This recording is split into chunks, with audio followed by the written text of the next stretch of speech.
बिस्मिल्लाहिर्रहमानिर्रहीम। मैं हूं अच्छा मलिक और आप देख रहे हैं मेरा यूट्यूब चैनल HEC प्रोफेशनल्स। आज की वीडियो में हम निबोश IG1 का चैप्टर नंबर 2 का फर्स्ट टॉपिक डिस्कस करने जा रहे हैं, जिसमें हम डिस्कस करेंगे occupational health and safety management system, जो कि चैप्टर नंबर 2 का जो है फर्स्ट टॉपिक है। सबसे पहले तो आज की वीडियो में हम डिस्कस करेंगे कि मैनेजमेंट सिस्टम क्या होता है, फिर हम डिस्कस करेंगे कि occupational health and safety management system क्या होता है।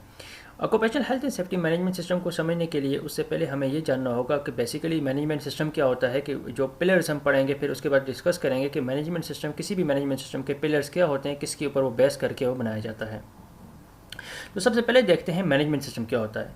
मैनेजमेंट सिस्टम को अगर मैं जनरली आप लोगों के लिए डिफाइन करूं तो हम ऐसे बोलेंगे, कोई भी ऐसा सिस्टम ऑफ वर्क जिसके थ्रू हम किसी भी काम को मैनेज करें, कोई भी ऐसा प्रोसीजर जिसके थ्रू हम अपने काम को मैनेज कर रहे हों, बेसिकली हमारा मैनेजमेंट सिस्टम कहलाता है।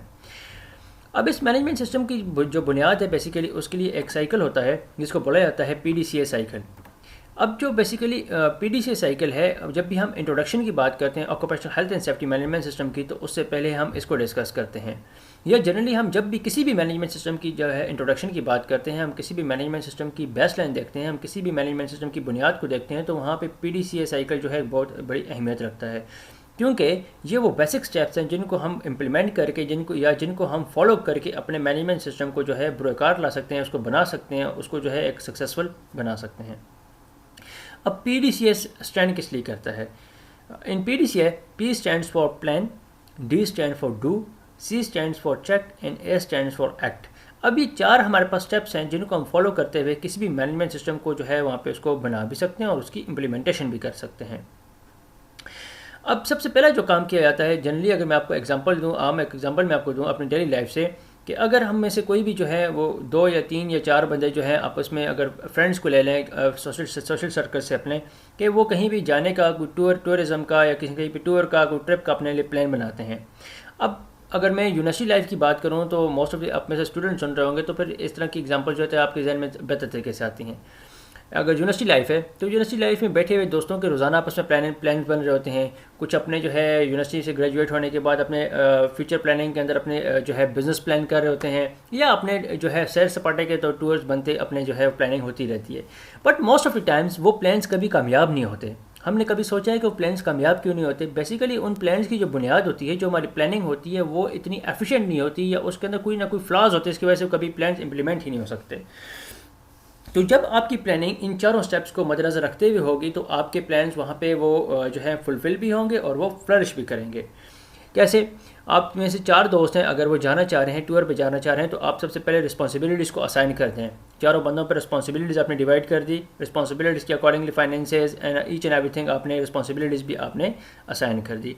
अब जब आपने हर एक चीज़ को प्रॉपर्ली हर एक एंगल से प्लान करेंगे, आपने डे ऑफ योर डिपार्चर आपने जो है वो कर दिया, प्लान कर दिया, अपनी एक्टिविटीज़, अपने स्पोर्ट्स, ईच एंड एवरीथिंग अगर आपने प्रॉपर्ली प्लान की है, हर चीज़ को, फाइनेंसेस को, ईच एंड एवरीथिंग को मद्देनज़र रखते हुए, तो क्योंकि स्टूडेंट्स का सबसे बड़ा प्रॉब्लम क्या होता है, वो फाइनेंसेस ही होता है, तो फिर हम कह सकते हैं कि अभी आपका plan possibly it can work. तो फिर वो वर्क करेगा कि नहीं करेगा, वो आपको तब पता लगेगा कि जब आप उस चीज़ को डू करेंगे, मतलब आप उसकी इम्प्लीमेंटेशन करेंगे।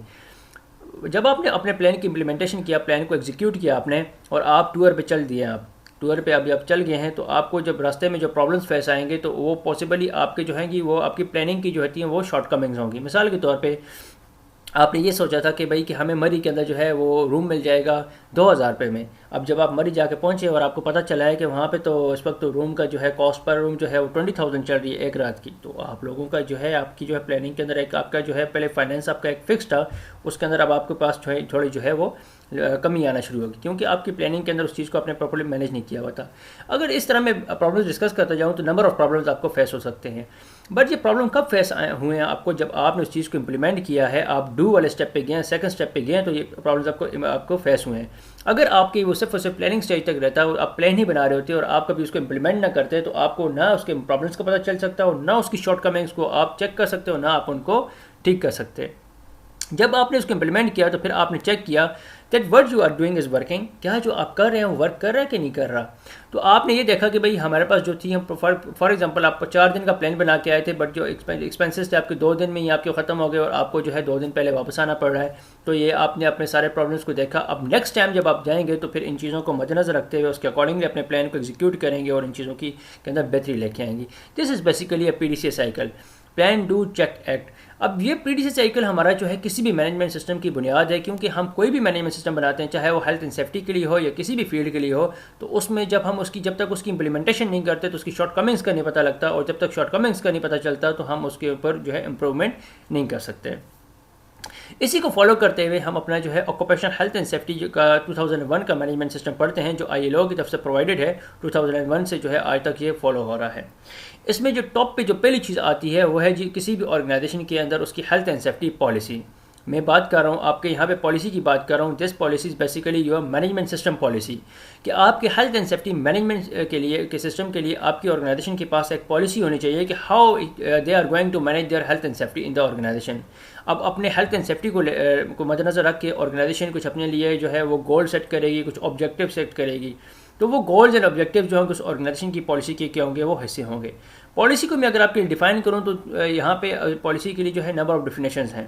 जैसे पॉलिसी को डिफाइन कर सकते हैं, it's the basically commitment of intent, commitment of intent या स्टेटमेंट ऑफ इंटेंट, या commitment of organisation towards health and safety. Statement of intent में की मैं बात करता हूँ तो मैं कहता हूँ कि ये ऑर्गेनाइजेशन की इंटेंशंस शो करती है कि मतलब वो हेल्थ एंड सेफ्टी के लिए क्या अचीव करना चाह रहे हैं। इंटेंशंस हमारी क्या होती हैं, वो बेसिकली हमें कैसे पता चलती हैं, वो उस ऑर्गेनाइजेशन के गोल्स, ऑब्जेक्टिव्स और एम से हमें पता चलती हैं कि ऑर्गेनाइजेशन का एम क्या है, उसका नस्बुलैन क्या है, वो क्या हासिल करना चाहती है। तो वो ये सारी चीज़ें जब हम मद्देनजर रखते हैं तो हमें पता चल जाता है कि उस ऑर्गेनाइजेशन की हेल्थ एंड सेफ्टी के लिए पॉलिसी क्या है। तो हेल्थ एंड सेफ्टी पॉलिसी जो होनी चाहिए, हर ऑर्गेनाइजेशन की एक डॉक्यूमेंटेड प्रोसीजर होना चाहिए जिसको फॉलो करना चाहिए उसको ऑर्गेनाइजेशन को अपनी हेल्थ एंड सेफ्टी को इम्प्रूव करने के लिए। पॉलिसी के बाद जो दूसरा स्टेप हमारे पास आता है वो ऑर्गेनाइजिंग। अब पॉलिसी तो ऑर्गेनाइजेशन की जो होगी वो तो एक ब्रॉडर पॉलिसी होगी। अगर हेल्थ एंड सेफ्टी के लिए तो पॉलिसी है तो उस ऑर्गेनाइजेशन की ब्रॉडर पॉलिसी का एक हिस्सा होगी हेल्थ एंड सेफ्टी पॉलिसी या health and safety management system की। बट उस पॉलिसी को जब एग्जीक्यूट किया जाएगा, उसकी इम्प्लीमेंटेशन की जाएगी, तो उसके लिए कुछ रोल एंड रिस्पॉन्सिबिलिटी को ऑर्गेनाइज करना पड़ेगा। ऑर्गेनाइजिंग सेक्शन के अंदर रोल एंड रिस्पॉन्सिबिलिटीज़ को असाइन करते हैं, मतलब रिस्पॉन्सिबल पर्सनस को उनकी रिस्पॉन्सिबिलिटीज़ असाइन की जाती है, उन्हें उनकी रिस्पॉन्सिबिलिटीज़ के बारे में बताया जाता है, उनकी डिवीजन ऑफ रिस्पॉन्सिबिलिटी होती है, ताकि कहीं भी किसी भी लेवल के ऊपर जो है वहाँ पे ब्लेम कल्चर डेवलप ना हो। यहाँ पे भी आपको अगर मैं एक मिसाल देता चलूँ अपनी डेली लाइफ से दूँगा, स्टूडेंट लाइफ से अगर मैं आपको एग्जांपल दूँ तो आपको याद होगा कि यूनिवर्सिटी लाइफ में अगर टीचर कोई असाइनमेंट दिया करता था तो अगर ग्रुप असाइनमेंट होती थी तो उसमें जो है 3 नखट्टू हुआ करता, एक काम करने वाला। अब बेचारा जो काम करने वाला होता था उसने अपने ग्रेड जो है लूज़ नहीं करना है, उसने अपना GPI नीचे नहीं गिराना, और वो 3 बंदों का काम जो है 4 बंदों का काम वो अकेले कर रहा होता था। अब ये चीज़ जो है कब ख़त्म हो जाएगी, जब इंडिविजुअल एक्टिविटीज़ होंगी, हर इंडिविजुअल को उसकी रिस्पॉन्सिबिलिटीज़ पता होंगी, उसकी रिस्पॉन्सिबिलिटीज़ असाइन होंगी, तो वो ना चाहते हुए भी अपनी रिस्पॉन्सिबिलिटीज़ को जो है फुलफिल करेगा, क्योंकि उसने उसके लिए जवाबदेही करनी है। ऑर्गेनाइजिंग सेक्शन के बाद आता है जी प्लानिंग एंड इम्प्लीमेंटेशन। अब जो रिस्पॉन्सिबिलिटीज़ आपने साइन करनी है, अब उन रिस्पॉन्सिबिलिटीज़ को अगर आप चाहते हैं कि वो अच्छे तरीके से जो है वो वहाँ पे फुलफिल हों, उनकी जो है एक स्मूथ वो उनकी जो है वो चलती रहें, तो उसके लिए आप प्लानिंग करते हैं वहाँ पे। अब प्लानिंग क्या कि प्लानिंग सेक्शन के अंदर आप इवन ये भी देखते हैं डिस्ट्रीब्यूशन ऑफ रिसोर्सेज। अब जो एक्टिविटीज़ जो रिस्पॉन्सिबिलिटीज़ आपने असाइन किया रिस्पॉन्सिबल पर्सनस को, अब उन रिस्पॉन्सिबिलिटीज़ को जो है फुलफिल करने के लिए, उनको जो है प्रॉपर तरीके से जो है वहाँ पे एग्जीक्यूट करने के लिए आप जो है रिसोर्सेज प्रोवाइड करते हो, असाइन करते हो उन रिस्पॉन्सिबल पर्सनस को। अब हर रिस्पॉन्सिबल पर्सन की कुछ अपनी अपनी जो है उनकी डिमांड होती है, कुछ उनकी नीड्स होती है, उनकी नीड्स के अकॉर्डिंग जो रिसोर्सेज होने चाहिए आप उन्हें वो प्रोवाइड करते हो। और फिर इसके बाद आपका प्लान जो है एज़ पर प्रोसीजर जो है उसकी इम्प्लीमेंटेशन होती है और उसको इम्प्लीमेंट किया जाता है। यहाँ पे बेसिकली हम occupational health and safety management system की बात कर रहे हैं, तो फिर आपके अपने सेफ्टी मैनेजमेंट के लिए जो आपने प्लान बनाया होगा तो उस प्लान को आप वहाँ पे एग्जीक्यूट करेंगे। चौथा स्टेप हमारे पास आया था इवैल्यूएशन का। सेम लाइक जो हमारे पास चेक का था, हमारे पास पीडीसी साइकिल जो हमने पढ़ा था उसमें जो तीसरा स्टेप था हमारे पास चेक का, वो बेसिकली इसमें आ गया आपका इवैल्यूएशन आ गया। आप इवैल्यूएट करते हो कि आया जो एक्टिविटीज़ चल रही हैं वो हमारी असाइन एक्टिविटीज़ के अकॉर्डिंग चल रही हैं, या हमारी मंशा के मुताबिक हो रही हैं, हमारी चाहत के मुताबिक हो रही हैं, या जो हम एक्सपेक्ट कर रहे थे हमारी एक्सपेक्टेशंस के अकॉर्डिंगली वो चीज़ें चल रही हैं कि नहीं चल रही। तो वो चीज़ें आप इवैल्यूएट करते हो अपने स्टैंडर्ड्स के अकॉर्डिंग, जो स्टैंडर्ड आपने सेट किया उसके अकॉर्डिंगली आप इवैल्यूएट करते हो, आपको उसकी शॉर्टकमिंग्स का पता चलता है। Then you will move toward for action for improvement. उनके अकॉर्डिंगली फिर आप एक्शन फॉर इम्प्रूवमेंट करते हो कि उन चीज़ों के अंदर बेहतरी लाई जा सके, और दोबारा अगर आप अपने प्लान को एग्जीक्यूट करोगे, उसको रिव्यू करके, तो आपका वो बेहतर तरीके से वहाँ पे वो एग्जीक्यूट होगा। अब ये तो आ गया हमारे पास जनरली में हमने डिस्कस किया, आगे जाकर हम दोबारा इनको डिस्कस करेंगे। ये तो जनरली एक ओवरव्यू आ गया हमारे occupational health and safety management system का। अगर आप यहाँ पे डिफरेंट लाइंस के ऊपर आप अगर गौर करें तो आपको यहाँ पे black lines, solid black lines दिखाई दे रही होंगी. These are basically showing the information link, कि इन्फॉर्मेशन का फ्लो हमें बता रही है कि किस तरह से इन्फॉर्मेशन जो है वो टॉप टू बॉटम ऑर्गेनाइजेशन के अंदर फ्लो होती है. याद रखें, हर एक ऑर्गेनाइजेशन के अंदर 2 way of flow of information होता है, एक टॉप टू बॉटम, एक बॉटम टू टॉप. एक जो टॉप टू बॉटम होता है बेसिकली हम वो कह सकते हैं कि वो क्या है, आपका इन्फॉर्मिंग वाला आप चीज़ आ सकती है. और जो बॉटम टू टॉप चलता है वो क्या है, आपकी कंसल्टेशन है. किसी भी ऑर्गेनाइजेशन के अंदर कंसल्टेशन होगी तो फिर वहाँ पे आपको 2 वे ऑफ कम्युनिकेशन दिखाई देगी. जहाँ पे सिर्फ 1 वे ऑफ कम्युनिकेशन होगी तो फिर आपको सिर्फ टॉप टू बॉटम ही दिखाई दे रही होंगी चीज़ें, वहाँ पे बॉटम टू टॉप कुछ दिखाई नहीं दे रहा होगा. अब कंसल्टेशन क्या है बेसिकली, कि कंसल्टेशन ये है कि वर्कर्स अपने मसाइल जो अपने ऑर्गेनाइजेशन तक पहुँचाने के लिए अपने रिस्पॉन्सिबल पर्सनस को वो बता सकें, और वो रिस्पॉन्सिबल पर्सन जो उनकी प्रॉब्लम्स को सॉर्ट आउट भी करें और उसको हायर अथॉरिटीज़ तक वहाँ पे पहुँचाते भी रहें. एक और काबिल गौर जो चीज़ इस स्लाइड में आपको दिखाई दे रही होगी वो है audit. Health and safety audit की बात की जा रही है. अब ऑडिट जो है आपका हर एक स्टेज के ऊपर जो है आपके लिए जो है काबिल गौर है या काबिल अहमियत है. ऑडिट हम हेल्थ एंड सेफ्टी ऑडिट इंशाल्लाह चैप्टर नंबर 4 में पढ़ेंगे. हम देखेंगे ऑडिट जो है एक सिस्टमेटिकल, एक ऑब्जेक्टिवाइज, एक ऐसा प्रोसीजर है जिसके थ्रू हम ऑर्गेनाइजेशन की health and safety management system को या अपने ऑर्गेनाइजेशन के प्रोसीजर्स को चेक करते हैं कि आया वो हेल्थ एंड सेफ्टी के अंदर हम लोग क्या अचीव कर रहे हैं और क्या अचीव नहीं कर रहे. बेसिकली ऑडिट फोकस करता है आपकी शॉर्ट कमिंग्स के ऊपर, कि आपकी शॉर्ट कमिंग्स क्या है आपके प्रोसीजर्स के अंदर, और वो हर एक स्टेप के ऊपर चेक की जाती हैं, क्योंकि हर एक स्टेप की हमने शॉर्ट कमिंग्स को जानना है. Occupation health and safety management system के अंदर जो सबसे पहली चीज़ थी वो थी हमारे पास पॉलिसी को मैं डिफाइन किया था. Basically it's a clear statement of commitment to health and safety. मतलब ये ऑर्गेनाइजेशन की जो है क्लियर कमिटमेंट शो करती है हेल्थ एंड सेफ्टी के लिए कि what organisation want to achieve in the case of in the field of health and safety. वो हेल्थ एंड सेफ्टी को क्या वो अहमियत दे रहे हैं और उसके लिए वो क्या अचीव करना चाहते हैं. सेकंड जो स्टेप हमने डिस्कस किया था वो था ऑर्गेनाइजिंग, जिसमें हमने डिस्कस किया role and responsibility for health and safety assign की जाती हैं रिस्पॉन्सिबल पर्सनस को at all levels in the organisation. At all levels का हमसे मुराद ये है कि ऑर्गेनाइजेशन के अंदर एक ऑर्गेनाइजेशन हायरार्की होती है, और हर ऑर्गेनाइजेशन हायरार्की के अंदर हर बंदे की अपनी एक जुरिसडिक्शन होती है और अपनी उसकी रिस्पॉन्सिबिलिटीज़ होती हैं. मिसाल के तौर पर अगर मैं बात करूँ तो आपकी टॉप मैनेजमेंट के अंदर आपका CEO बैठा होगा, आपका MD बैठा होगा, आपका प्रोजेक्ट डायरेक्टर बैठा होगा. He is the ultimate responsible person. अब उस एक डायरेक्टर के नीचे जो है कुछ जो है प्रोजेक्ट मैनेजर के अंदर या MD के नीचे जो है कुछ डायरेक्टर्स काम कर रहे होंगे, और हर एक डायरेक्टर के अंडर जो कुछ मैनेजर्स काम कर रहे होंगे, और हर एक मैनेजर के अंडर कुछ सुपरवाइजर्स काम कर रहे होंगे, और हर एक सुपरवाइजर के अंडर जो है कुछ वर्कर काम कर रहे होंगे. अब ये एक हायरार्की बनती है जो टॉप टू बॉटम किसी भी ऑर्गेनाइजेशन के अंदर. तो अब इस हायरार्की में अगर आप गौर करें तो हर एक बंदे की जिम्मेदारियां दूसरे बंदे से मुख्तलिफ हैं. एक फील्ड के अंदर काम करने वाला वर्कर है, उसकी कुछ अपनी रिस्पॉन्सिबिलिटीज़ हैं, और एक ऑर्गेनाइजेशन को लीड करने के लिए, उसको जो है रिप्रेजेंट करने के लिए एक डायरेक्टर है, उसकी कुछ अपनी रिस्पॉन्सिबिलिटीज़ हैं. तो फिर आपकी हर एक लेवल के ऊपर हम देखते हैं कि कौन सा बंदे की कौन सी रिस्पॉन्सिबिलिटीज़ है, उसकी जुरिसडिक्शन क्या है, वो चीज़ें उनको असाइन की जाती हैं. तीसरा स्टेप हमने डिस्कस किया प्लानिंग एंड इम्प्लीमेंटेशन का. Detail arrangements to manage health and safety, उसके लिए डिटेल अरेंजमेंट्स की जाती हैं, जिसमें हमने डिस्कस किया कि उन्हें जो है रिसोर्सेज प्रोवाइड की जाती हैं, उनको गाइडेंस प्रोवाइड की जाती हैं, सिस्टम ऑफ वर्क उन्हें प्रोवाइड किए जाते हैं. तो ईच एंड एवरीथिंग वहाँ पे उसको फॉलो किया जाता है. देन रिस्क असेसमेंट किसके लिए करवाई जाती हैं कि आइडेंटिफाई किया जा सके कि इनको काम के दौरान कौन सी मुश्किलात का सामना करना पड़ेगा, किन हैजर्ड्स का और किन रिस्क का इन्हें सामना करना पड़ेगा. तो उन चीज़ों को वहाँ पे हाईलाइट किया जाता है.